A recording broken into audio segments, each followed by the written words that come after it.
मैं इस सरकार को मुबारकबाद देता हूं, इसलिए नहीं कि 370-35 पे हटा दिया। जो विजनरी कहते थे, मुझे पता नहीं, इन्होंने कभी दावा नहीं किया हम विजनरी हैं। ये शुद्ध देहाती लोग हैं,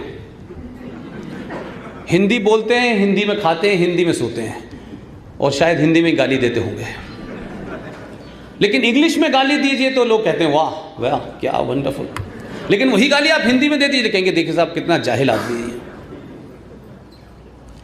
दोनों धाराओं के हटने के बावजूद भी जो एपरेटस, जो सिस्टम व्यवस्था में इस्लामिक आतंकवाद की जड़ें मजबूत हो गई थी, वो तो फिर भी नहीं हटने वाला था। अगर वहां वो राज का दर्जा उसको रहता तो महबूबा भी आती और अब्दुल्ला भी आते। सिर्फ इन दो चीजों से इतना ही होता कि कुछ लोगों को नागरिकता मिल जाती, लेकिन जो सिस्टम व्यवस्था में जो किया गया था उसको तोड़ने में आपको 70 साल लगते। इसलिए मैं इस सरकार को मुबारकबाद देता हूं कि आपने धाराएं नहीं हटाई, आपने विजनरी होने का परिचय दिया और उस राज्य को आपने यूनियन टेरिटरी घोषित करके देश के अंदर सीधे तौर पर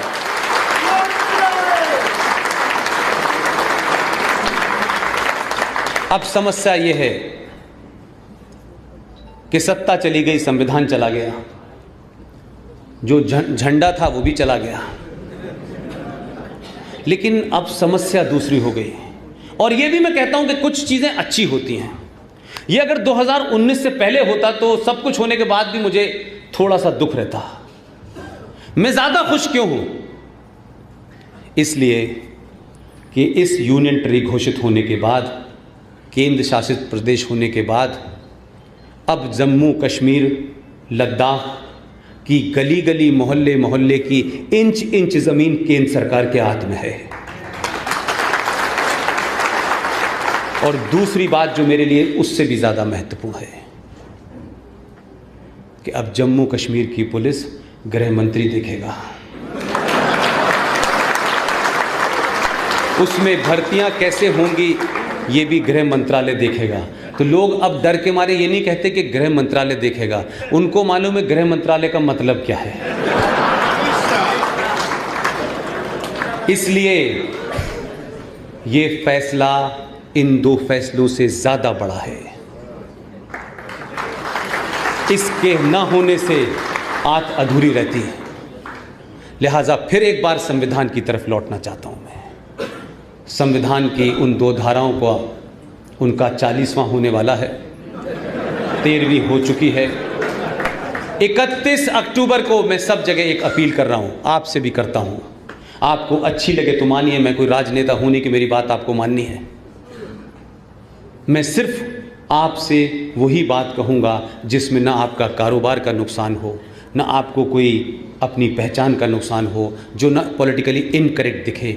31 अक्टूबर को जम्मू कश्मीर में यूनियन टेरिटरी घोषित होने के बाद लेफ्टिनेंट गवर्नर सीधे कंट्रोल में वहां जाएगा। उस दिन से जम्मू कश्मीर में केंद्र का शासन लागू होगा, ये बात नहीं है। 31 अक्टूबर की डेट भी आपके दोनों लोगों ने, वो कब तय करते हैं, कहाँ तय करते हैं, ये भी लोगों को पता नहीं चलता है कि मीटिंग कहाँ होती है।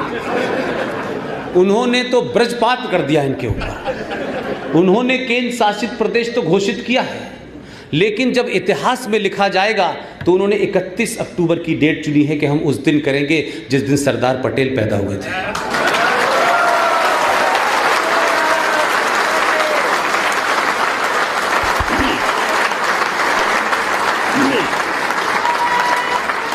देखिए, इसलिए मैंने कहा कि आप जो करके जाएंगे, इतिहास उन्हीं डेट को पढ़ेगा। जो लोग सरदार पटेल को भुलाना चाहते थे और इस देश में 300 से ज़्यादा स्कॉलरशिप, खेल की स्कॉलरशिप, वो कौन सा खेल उन्होंने खेला था जिससे इस देश में खेलों का सबसे बड़ा पुरस्कार राजीव गांधी खेल रत्न। अब आप सोचिए थोड़ी देर के लिए, ये हमारी कमजोरी थी। एक नाथूराम गोडसे के कारण हम पूरे जिंदगी शर्मसार हैं, जिसमें हमारा कोई रोल नहीं। हमने कहा उसने कृत्य किया, उसने कहा मैंने मारा है, गलत मारा है, सही मारा है, कोर्ट सजा देगी, मैंने सजा ली और वो फांसी पे चढ़ गया। वो आपकी तरह भागा नहीं। लेकिन जिनके नाम से राजीव गांधी खेल रत्न हैं, उन्होंने खेल क्या था कि इंदिरा गांधी की जब हत्या हो गई थी